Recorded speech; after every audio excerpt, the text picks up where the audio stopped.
Welcome back to Opinion Journal Live. I'm Mary Kissel.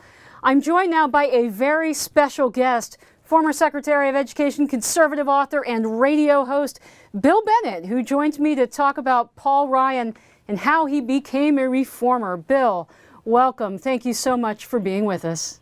Thank you, Mary. My pleasure. I was enjoying listening to Kim. Some of us have actually been on these education issues, competition and performance, and going after the unions even before the 90s. A prehistoric age we've been at it, some of us since the 70s and 80s. But it's great to see the progress, and she's absolutely right, Kim Strassel. These governors deserve a ton of credit. Well, it's great to see it presented on a national stage again. Bill, I want to hone in on Paul Ryan. You've known him for a very long time. Where did you first meet? And tell us a little bit of what he was like as a young'un in the Beltway. He, very much like he is now, Mary, he was at Empower America. That was an organization that was dedicated to, I'm going to sound like Paul Gigot, economic empowerment, economic growth, shrinking government, policy innovation, and the like. So he's in the right era. He had the right training. It was the partners there, the directors were Vin Weber, Gene Kirkpatrick, Jack Kemp, and myself. Paul worked with me and Jack principally with Jack, but he spent a lot of time with me and worked on issues like Jack's policy proposals on taxes and enterprise zones. With me, he worked on school choice and welfare reform.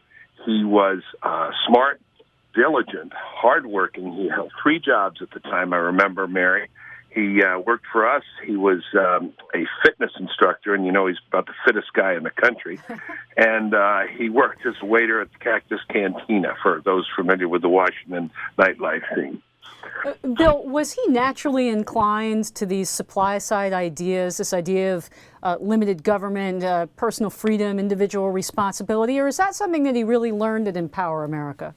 I think he was naturally inclined to it, but talk about a place where those ideas would be reinforced, Mary. That would have been Empower America.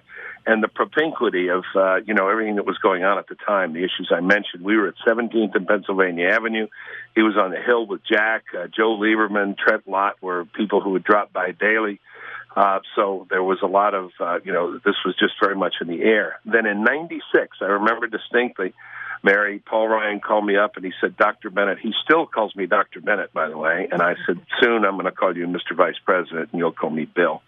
He said, Bill, Dr. Bennett, does this pass the laugh test? I want to run for Congress from this Democrat district in Wisconsin. I said, it passes the laugh test, Paul, go for it. He went for it. I campaigned for him. Jack campaigned for him. And the rest is history. Bill, Politico implied last week that Paul Ryan's rise was due in large part to support from places like your radio show and our editorial page. Very briefly, how do you respond to that? Well, I hope so. I hope when we get up in the morning and go to work, Mary, it makes a difference occasionally. Aristotle says power is the ability to be or make things be. I don't think we made it be. I mean, here's what I think. I think that all of this helps. But Shakespeare says readiness is all. And Paul is ready. This is the man for the moment. We have a fiscal crisis. We have to get spending under control. We want economic growth. Who knows something about this? Anybody in the room? Raise your hand. There he is. He's the man for the moment, the man in the moment of men. Okay, we're going to have to leave it at that. Bill Bennett, thank you so much for being with us. I hope you will join us again very, very soon. I'd love to. It's great company to be in. Thank you. Thank you.